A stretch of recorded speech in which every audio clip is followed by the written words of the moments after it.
Hamas ने 2 से 3 दिन सीज फायर की शर्त पर अपने हिसाब से 50 बंधकों को छोड़ने की बात कही है। आपको मालूम है इजरायल में इस वक्त एक वॉर कैबिनेट है जो वॉर से जुड़े सारे फैसले लेती है। उसमें रक्षा मंत्री योव गैलेंट है, प्रधानमंत्री नेतन्याहू हैं, शिन बेट के प्रमुख हैं। अब उसी वॉर कैबिनेट में इजरायल के भीतर इस बात को लेकर मतभेद हो गया है कि कुछ हॉस्टेजेस छुड़ाए जाएं या सारे छुड़ाए जाएं, क्योंकि हमास कह रहा है कि 2 से 3 दिन का सीज फायर करो और 50 लोगों को हम छोड़ देंगे।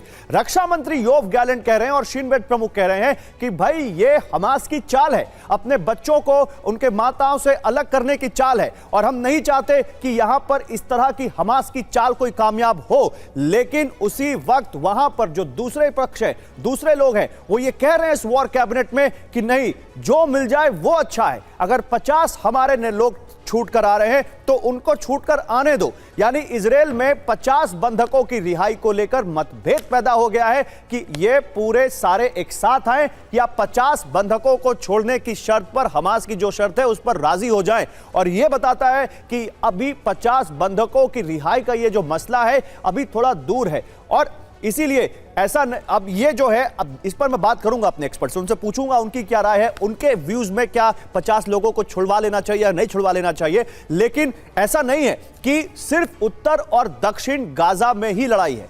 एक फ्रंट खुला हुआ है वेस्ट बैंक में, उसको आप बिल्कुल मत इग्नोर करिएगा, वो रह रहकर गर्म हो रहा है। वेस्ट बैंक में बेथलेहम और यरूशलेम तक जंग की आज पहुंच चुकी है। जेनिन में तो इजरायली फौज ताबड़तोड़ ऑपरेशन कर रही है, लेकिन जो यहां से सबसे लेटेस्ट जानकारी है वो ये है कि जेनिन के इब्न सीना हॉस्पिटल को इजरायली फौज ने घेर लिया है। इजरायल का दावा है कि अस्पताल के नीचे हमास ने सुरंग की जाल बिछा रखी है और इजरायल का टारगेट ही है चुन कर हमास के लड़ाकों को ठिकाने लगाना। यह इजरायल का टारगेट है जो वो बता रहे हैं। ये देख रहे हैं आप, ये जेनिन, ये वेस्ट बैंक का इलाका आप देख रहे हैं और ये इजरायल की घेराबंदी वेस्ट बैंक में आपको हम दिखा रहे हैं किस तरह से। जेनिन में तो था ही, लेकिन बेथलेहम और यरूशलेम तक अब इसकी आंच पहुंच रही है। लेकिन इसी बीच वेस्ट बैंक से एक वीडियो आ रहा है, एक तस्वीर आ रही है, वो देखिए आप। अच्छा, इसी बीच देखिए इजरायल की फौजी गाड़ी पर कैसे बम गिरा है, ये आपको दिखाते हैं। ये तस्वीर आप देखिए, इजरायल की फौजी गाड़ी जब जा रही थी तो कैसे उसको बम से उड़ाने की कोशिश की गई।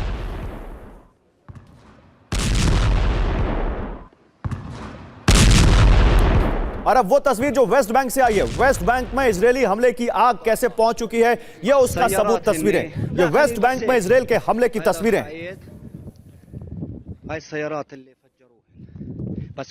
यानी वेस्ट बैंक, यरूशलेम, बेथलेहम, जेनिन, ये सब जो इलाके हैं वेस्ट बैंक के, वहां पर भी अब ये इजरायल और हमास समर्थकों में या हमास के लड़ाकों में अब धीरे धीरे कॉन्फ्लिक्ट बड़े हो रहे हैं। जेनिन में तो लगातार हो रहे हैं, वहां पर यरूशलेम में आपको मालूम है एक चेकपोस्ट पर कल अटैक हुआ था, उसको भी हमास के समर्थक का अटैक बताया गया। इसी बीच इजरायल के सीमा निगरानी टावर पर हिजबुल्लाह ने फिर अटैक किया है और हिजबुल्लाह लगातार इजरायल के और लेबनान बॉर्डर पर जो भी वॉच टावर्स हैं इजरायल के, जो उनकी वॉच पोस्ट हैं, जो वहां पर सर्विलांस सिस्टम्स हैं, कैमराज हैं, जो वहां पर कम्युनिकेशन सिस्टम्स हैं, उनको लगातार हिजबुल्लाह उड़ा रहा है। इजरायल के हैं ये और हिजबुल्लाह लगातार उनको निशाना बना रहा है। आप कह सकते हैं हिजबुल्लाह की पूरी कोशिश है कि कट ऑफ करे वो इजरायल को इस बॉर्डर से। इसी बीच गाजा में हमास लड़ाकों के घर पर बुलडोजर चला है, वो तस्वीर आपके सामने ये देखिए। ये है वो इजरायल का शक्तिशाली दैत्याकार बुलडोजर जो लगातार इस वॉर में एक बहुत अहम हिस्सा बना हुआ है इजरायल की वॉर स्ट्रैटेजी का और उनके मिलिट्री एक्शंस का। ये हमास के लड़ाकों के घर पर इजरायल का बुलडोजर चलता हुआ और हमले में घायल एक इजरायल का टैंक अब आपको दिखाएंगे।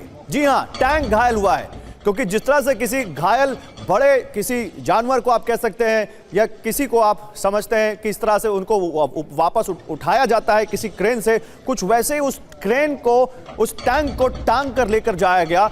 वो तस्वीर अगर हो पीसीआर तो मुझे दीजिए, क्योंकि हमले में इजरायल के उस टैंक को नुकसान पहुंचा है, वो मैं दिखाऊंगा आपको। लेकिन जनरल दत्ता, जैसा कि मैंने कहा था कि मैं पूछूंगा अपने एक्सपर्ट से कि उनका क्या व्यू है वॉर कैबिनेट में जिस तरह से दो राय हो गई 50 बंधकों को छुड़ाने को लेकर।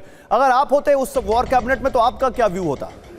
देखिए, ऐसा जो वॉर कैबिनेट में इनका आज डिस्कशन चला है उसमें दो मत थे कि अगर हम पार्शियल रिलीज करवाते हैं हॉस्टेजेस का तो जिनके हॉस्टेजेस वहाँ रह जाएंगे वो फिर और एग्रेसिव हो जाएंगे और सेंटिमेंटल हो जाएंगे कि ये 50 छूट गए, हमारे वाले क्यों नहीं छूटे।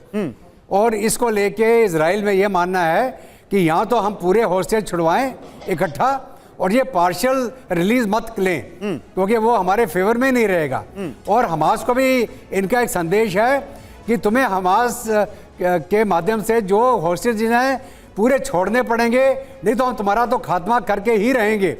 अभी जो कतर के अंदर नेगोशिएशन चल रही है, अभी भी जो बैकडोर इनके नेगोशिएशन चल रहे हैं, कतर मुसाद के भी एजेंट वहां गए हुए थे। तो आपके हिसाब से क्या होना चाहिए, मैं तो ये पूछ रहा हूं। नहीं, मेरा तो ये मानना होगा कि अगर हॉस्टेज छुड़ाने हैं तो पूरे छुड़ा लिए जाएं, पूरे छुड़ा लिए जाएं, लेकिन पार्शियल रिलीज करने में भी कोई हार्म नहीं है। हाँ। कि जितने छूट जाए उतना अच्छा है। ठीक है, मतलब आप कह रहे हैं कि अगर आ रहे हैं 50 तो आने दो।